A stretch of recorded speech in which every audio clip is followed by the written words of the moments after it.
दे red marker से लिख देता दोनों को। वो कहाँ रेड मार्कर?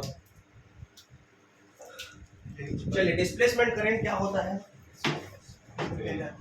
Shortest distance. तो मैं सीधा सीधा इसमें आता हूँ। ये सर अरे यार, जय बजरंगबली। चलिए विस्थापन धारा देखेंगे। विस्थापन धारा क्या होता है? विस्थापन धारा क्या होता है? समय के साथ, क्या है?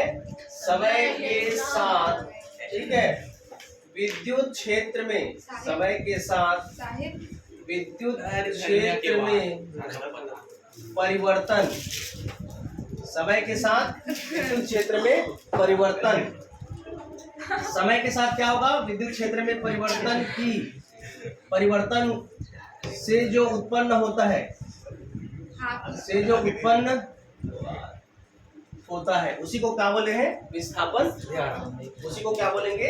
विस्थापन धारा। समय के साथ विद्युत क्षेत्र में परिवर्तन, समय के साथ विद्युत क्षेत्र में परिवर्तन क्या कहलाता है? विस्थापन धारा। विस्थापन धारा के लिए क्या होते हैं? एक हम लोग प्लेट लगा दीजिए, एक कैपेसिटर लगा दिए, ठीक है, एक पॉजिटिव प्लेट है और ये हमारा क्या है? नेगेटिव प्लेट है, ठीक है।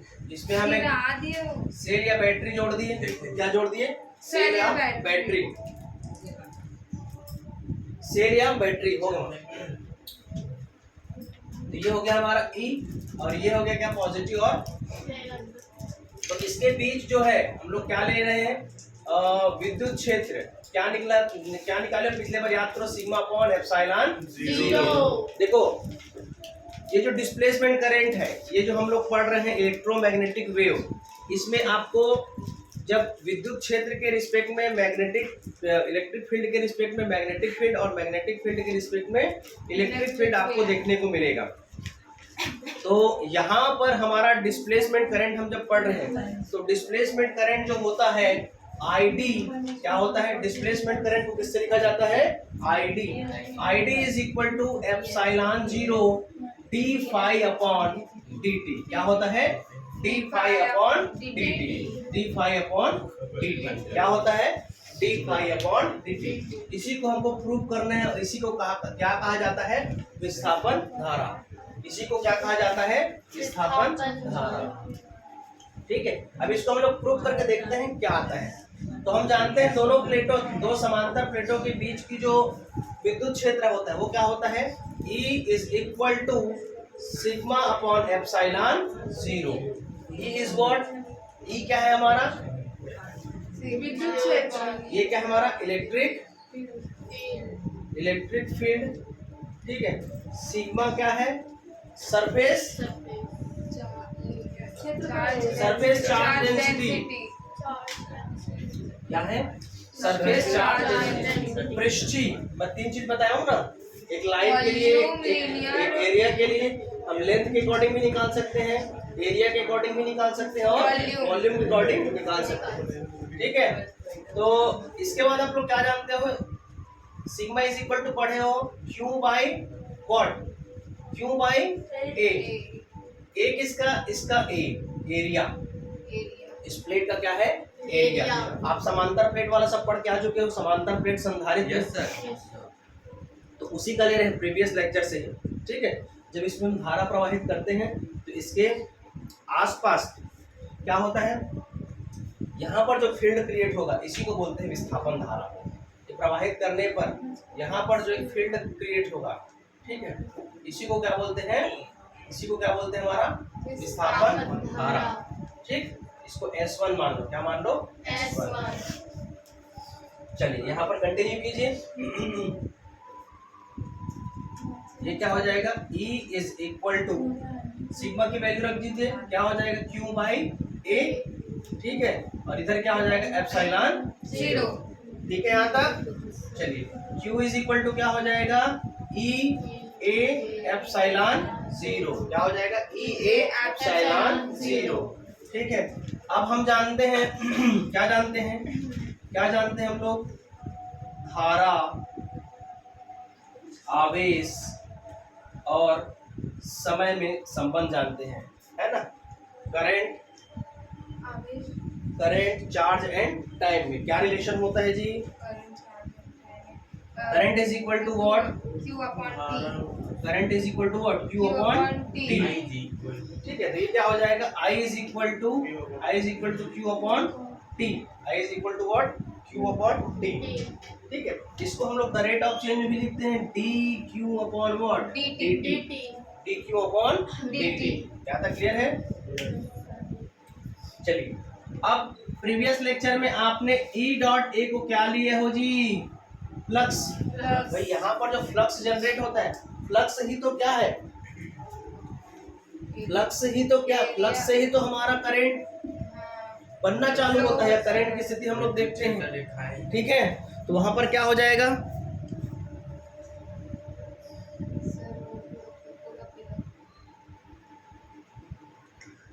एनर्जी ड्रिंक है।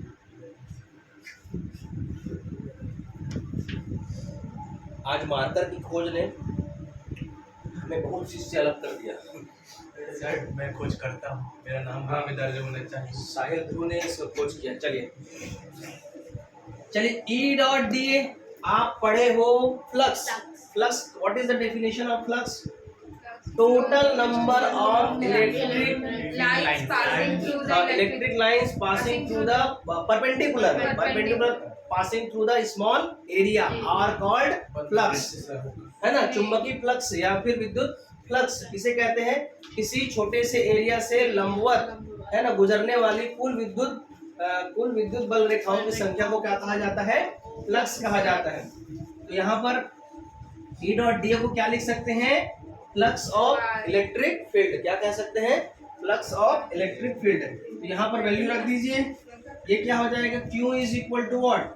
Phi E into what? Epsilon 0। क्या ऐसा लिख सकता हूँ? चलिए अब फार्मूला लगा दीजिए। Current is equal to what, है ना? Current is equal to what?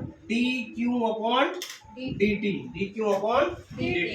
ठीक है, यहाँ पर रख दीजिए। तो डिस्प्लेसमेंट करंट को किससे लिखा जाता है? ID से। किससे लिखा जाता है? ID से। इसको आप वो कर दीजिए d बाई dt। तो ये क्या हो जाएगा? फाई डॉट एप्सिलॉन 0 आया ना? ये देखिए, इसके जगह इसको रख दिए। ठीक है ना? तो ये क्या हो जाएगा हमारा? कौन कांस्टेंट क्वांटिटी है? एप्सिलॉन 0। तो इधर क्या बचेगा? d phi E upon what? dt। हमारा क्या निकल गया? IT। इसी को बोलते हैं क्या? विस्थापन। बहुत इजी है, बहुत इजी। ठीक है, क्या हो गया? ये एक बार और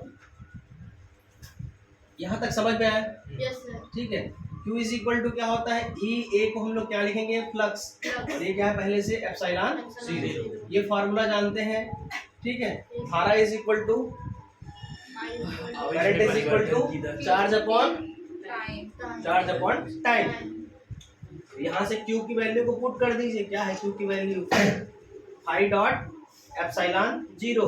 एप्सिलॉन 0 कांस्टेंट टर्म है, बाहर आएगा। तो ये क्या हो जाएगा? d phi upon dt।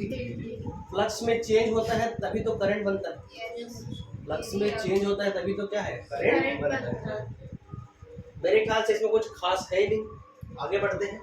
ठीक है, तो ये हमारा डिस्प्लेसमेंट करंट। इलेक्ट्रोमैग्नेटिक वेव को पढ़ने के लिए आपको डिस्प्लेसमेंट करंट का कांसेप्ट पता होना चाहिए। डिस्प्लेसमेंट करंट मतलब आप किसी भी प्लेट लिए, प्लेट में फिर बैटरी को ऑन किए, बैटरी से सर्किट कंप्लीट हुआ, उसके रिस्पेक्ट में अगल बगल जो फ्लक्स क्रिएट हो रहा है, जो फ्लक्स है, उसी फ्लक्स को ही क्या बोल रहे हैं? Displacement current. डिस्प्लेसमेंट करंट को प्रूव करने के लिए सबसे पहले हम इन प्लेटों का एरिया ले लिए और इनके बीच का संधारित्र जो लिए हैं, कैपेसिटर लिए हैं, उसका फ्लक्स निकाल लीजिए, सॉरी इलेक्ट्रिक फील्ड निकाले। E is equal to what? Sigma upon epsilon 0।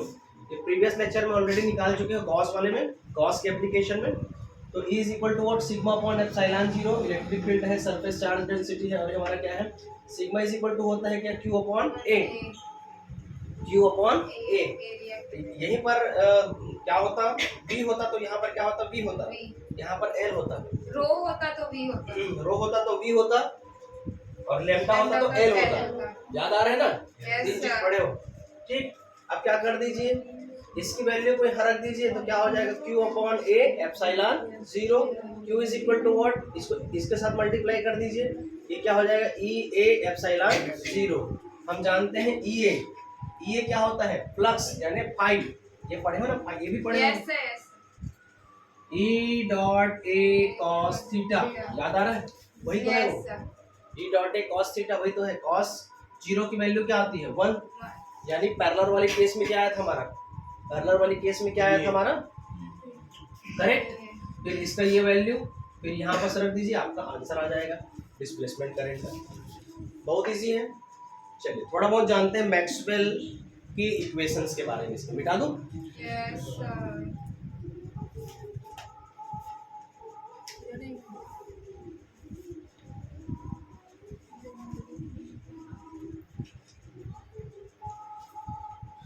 चलिए अपन देखते हैं मैक्सवेल्स इक्वेशंस।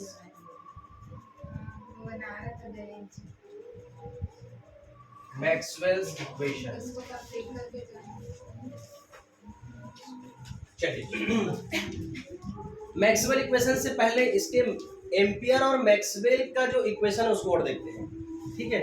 अभी थोड़ा से आपका कैलकुलेशन और न्यूमेरिकल्स पार्ट आएगा, थोड़ा से फार्मूला वाला पार्ट रहेगा। ये सब बताने का मकसद ये है, जब हम लोग इलेक्ट्रोमैग्नेटिक वेव्स 7 चीज़ के बारे में पढ़ेंगे, है ना, 7 वेव्स के बारे में पढ़ेंगे, आज इंट्रोडक्शन दूंगा उसका, तो थोड़ा इसका एम्पियर मैक्सवेल सर्किटल जो इक्वेशन होता है उसको देखते हैं। जो आप ये चीज़ पढ़े होंगे, B dot D L is equal to mu 0 I, क्या है ये, एम्पियर का परिपथ नियम। यस, ये क्या है, परिपति नियम। अब आपके दिमाग में थोड़ा सा मैं जोड़ना चाहूँगा इलेक्ट्रोमैग्नेटिक वेव्स को। इलेक्ट्रोमैग्नेटिक वेव्स को समझने के लिए मैं शुरुआती क्लास में ये बोल के रखा हूँ, जब हम किसी सर्किट में, है ना, यदि हम इलेक्ट्रिसिटी फ्लो कराएंगे तो उसके सराउंडिंग में किसका इफेक्ट देखने को मिलेगा, मैग्नेटिज्म।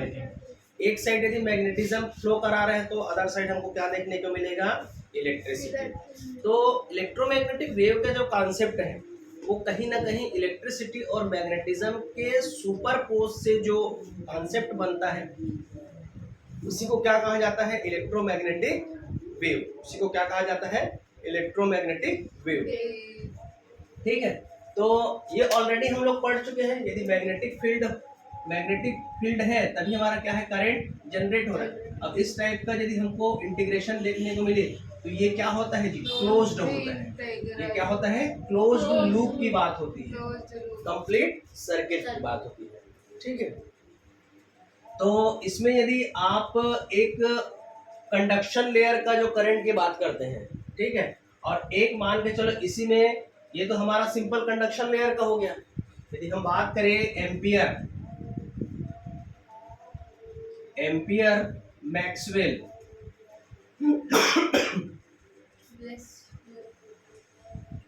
एम्पियर मैक्सवेल इक्वेशन की बात करें तो ये क्या हो जाता है, B dot D L is equal to mu 0 IC plus mu 0 ID।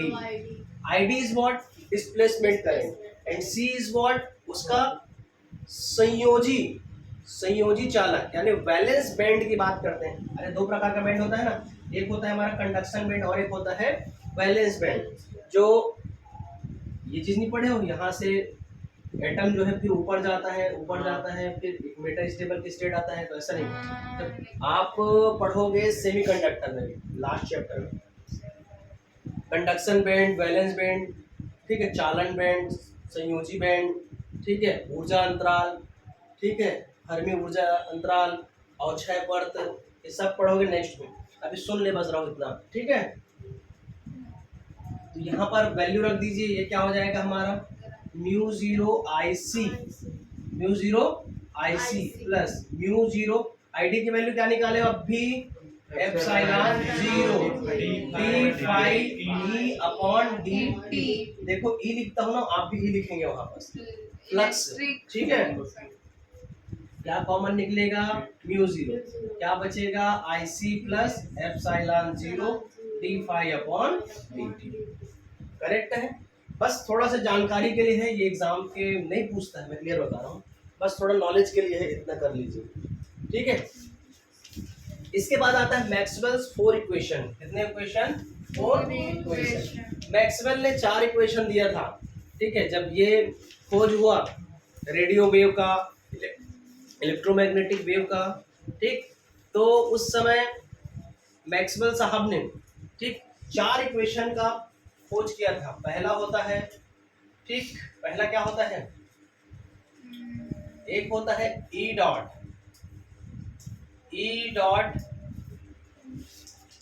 ds, ठीक, एक क्या होता है? E dot ds। दूसरा होता है बी डॉट ds। क्या होता है? बी डॉट ds, ठीक है। नंबर थर्ड होता है ई डॉट dl। क्या होता है? E dot dl। नंबर 4 ये होता है बी डॉट dl। क्या होता है? B dot dl। क्या यही है? एक गॉस लॉ। ठीक है। देखो हम क्या लगाए हैं? पूरा इंटीग्रेशन। क्या लगाए हैं? इंटीग्रेशन। एक क्या है हमारा? ई डॉट ds इंटीग्रेशन, ठीक है। एक क्या है? इंटीग्रेशन बी डॉट ds, और एक क्या है? ई डॉट dl, और एक क्या है? B dot dl। ध्यान से आप इक्वेशन को देखिए, एक में ई है, एक में बी है, उसमें ds है। एक में ई है, एक में बी है, इसमें dl, ठीक है। मतलब ds की जब बात करेंगे तो ये क्या होता है? सरफेस की बात करेगा। dl की बात करेंगे तो लाइन की बात करेगा। ds मतलब सरफेस की बात करेंगे, और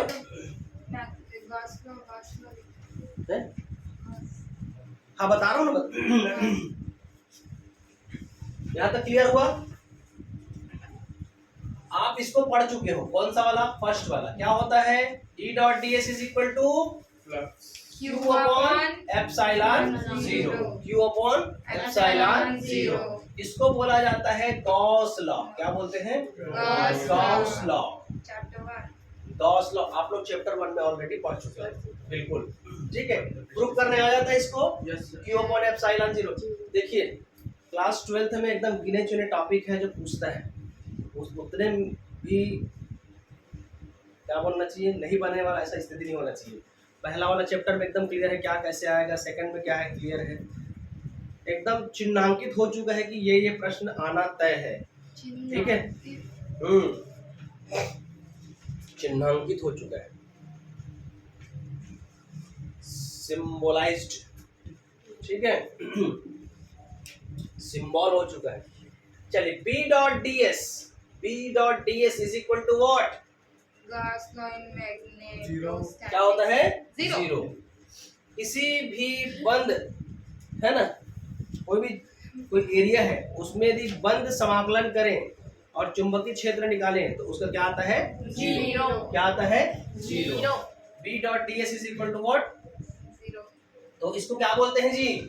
Gauss law in magnetostatics. Gauss law इन,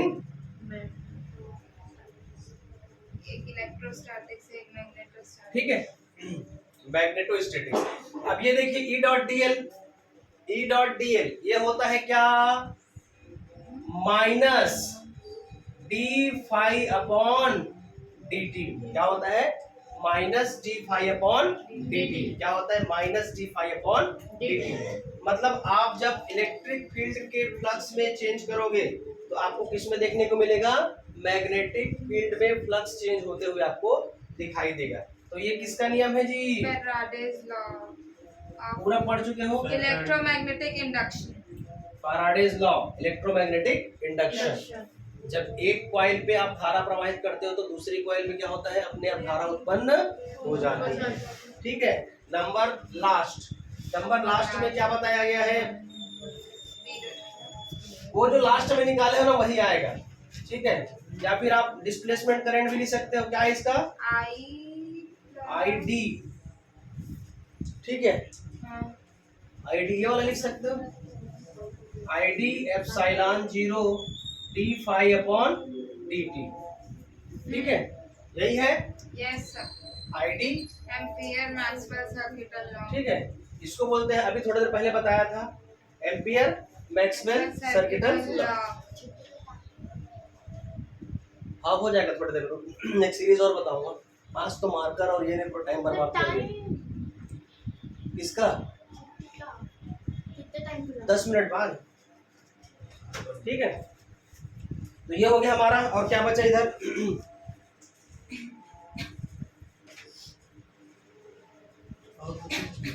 अब बचा है ना, इसको पूरा लिख दो। ये क्या हो जाएगा हमारा? Mu 0 IC plus epsilon 0 d phi upon what dt। ठीक है, तो ये चारों के चारों याद होना चाहिए भाई आपको, चारों के चारों याद होना चाहिए। E dot D S is equal to what? Q upon epsilon 0। इसको कौन सा लॉ है भाई? Gauss law. P dot D S क्या होता है? 0। ये कौन सा है? Gauss magnetostatics. ठीक है, अब आता है E डॉट डी एल। देखो ऐसे पकड़ना, दो ds है, EB। मैं पहले से बोल चुका हूँ, जब इलेक्ट्रोमैग्नेटिक वेव पढ़ते हैं, जब मैं कल वेव बनाया था, तो एक में E फिर B फिर E फिर B, याद आ रहा है? ठीक है, EB DS DL DL। ठीक है, ये क्या हो जाएगा? Gauss law. ये कंप्लीट क्या होता है? 0। ये क्या होता है? Faraday's law. ये क्या हो जाता है हमारा? Ampere Maxwell circuital law. बात चारों याद होना चाहिए भाई। हो गया? चलिए, ज्यादा इसमें एक्सप्लेनेशन नहीं है। जब आप BSc MSc पढ़ोगे तो इसको प्रूव करने का आता है, तो अभी आपके सिलेबस में प्रूव करने का नहीं दिया है, बस इसके जानकारी आपको होना चाहिए कि मैक्सवेल के कितने समीकरण होते हैं? 4। मैक्सवेल के कितने समीकरण होते हैं? 4। मैक्सवेल के कितने इक्वेशन होते हैं? 4। 2 इलेक्ट्रिक फील्ड और 2 मैग्नेटिक फील्ड। 2 इलेक्ट्रिक फील्ड और 2 मैग्नेटिक फील्ड। यदि आप ध्यान से इसको पढ़ेंगे तो आप कहीं ना कहीं ये पाते हो कि एक साइड जब इलेक्ट्रिसिटी है तो दूसरे साइड क्या रहा है? मैग्नेटिक।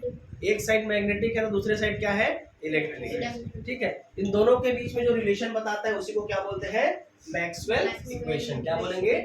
Maxwell equation. यहाँ तक डन? यहाँ तक क्लियर है? बढ़े आगे? चलिए, अब मैं आप लोग को एक सीरीज बता रहा हूं जो इस चैप्टर का पूरा जान है।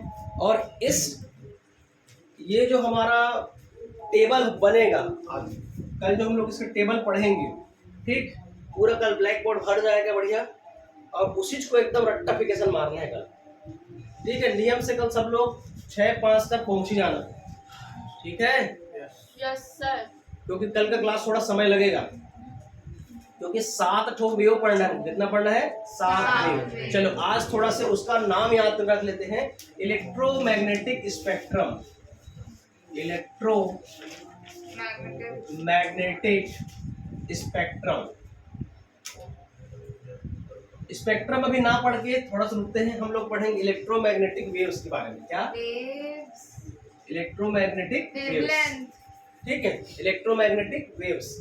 वेव्स में हमारा 7 फर्स्ट।